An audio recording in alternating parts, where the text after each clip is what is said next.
Hola, el Comité Ciudadano Antisida de Valencia me ha elegido para representaros a todos vosotros y vosotras, el colectivo de profesionales de la información, del cual yo también formo parte, para hablar brevemente sobre VIH y comunicación.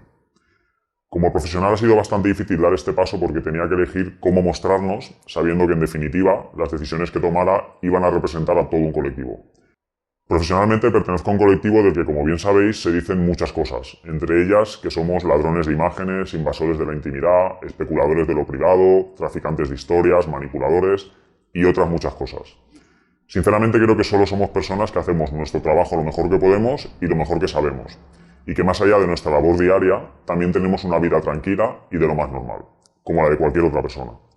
No comprendo por qué se ha construido este relato sobre nuestro colectivo, cuáles son los mecanismos que lo han permitido y por qué la sociedad tiene esta imagen de nosotros.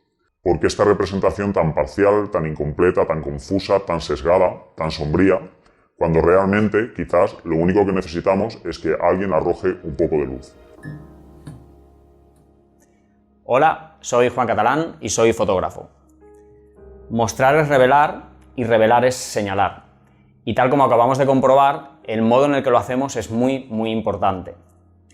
Como profesional, mis fotografías y mis textos hablan tanto de mí como de la persona con la que en un momento dado estoy trabajando. Podemos hablar de la subjetividad y de la objetividad, pero de forma inevitable todo lo que hago atraviesa algunos de mis filtros. Esta responsabilidad, aún si cabe, aumenta todavía más cuando trabajamos con personas que van a representar a un colectivo, porque ¿qué decisiones tomo para que ese colectivo quede reflejado en una sola persona? El ámbito del VIH es especialmente sensible debido al estigma. En un primer momento fue ese estigma de doble dirección el que decidió cómo las personas con VIH debían ser representadas.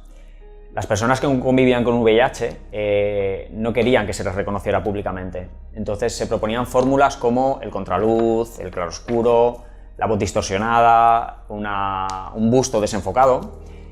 ¿Y qué sucede? Que con el tiempo los medios de comunicación hemos adoptado esas fórmulas como los patrones y las formas para representar incluso hoy en día a las personas que conviven con el VIH.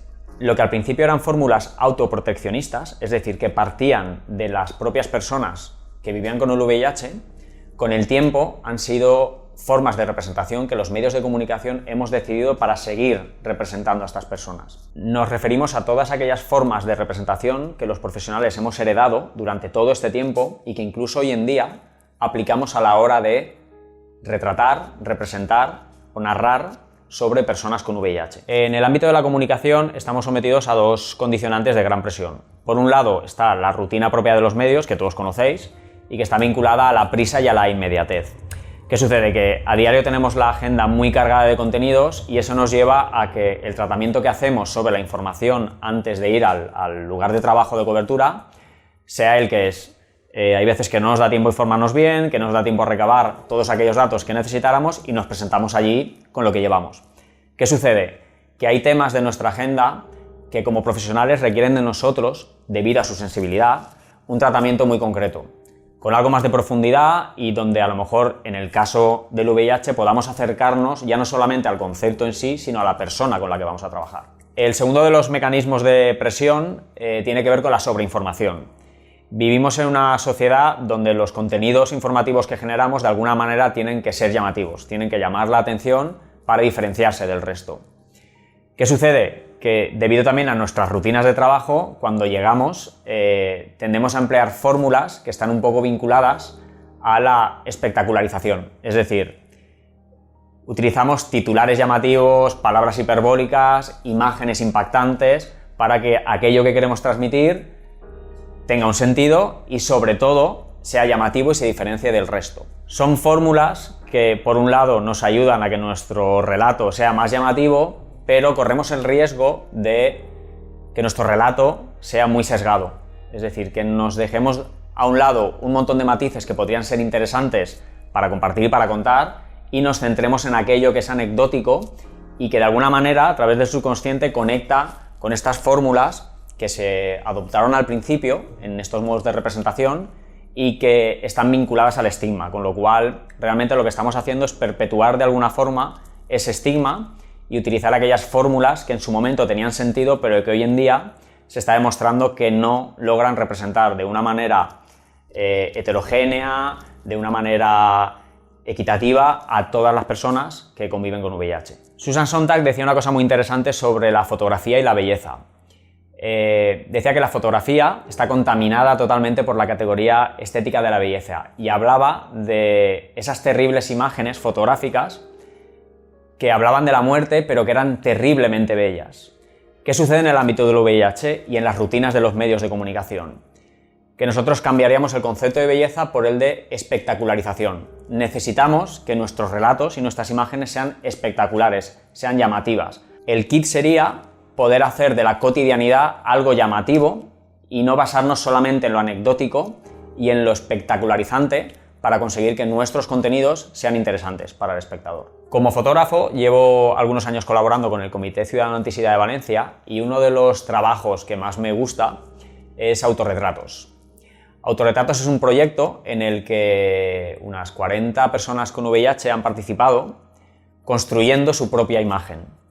Nosotros lo que le proponíamos era que ellos y ellas decidieran qué fotografía querían hacerse. Era un autorretrato, entonces podían elegir el sitio donde querían hacerla, si querían salir solos acompañados, la ropa, el momento del día, es decir, podían elegirlo todo.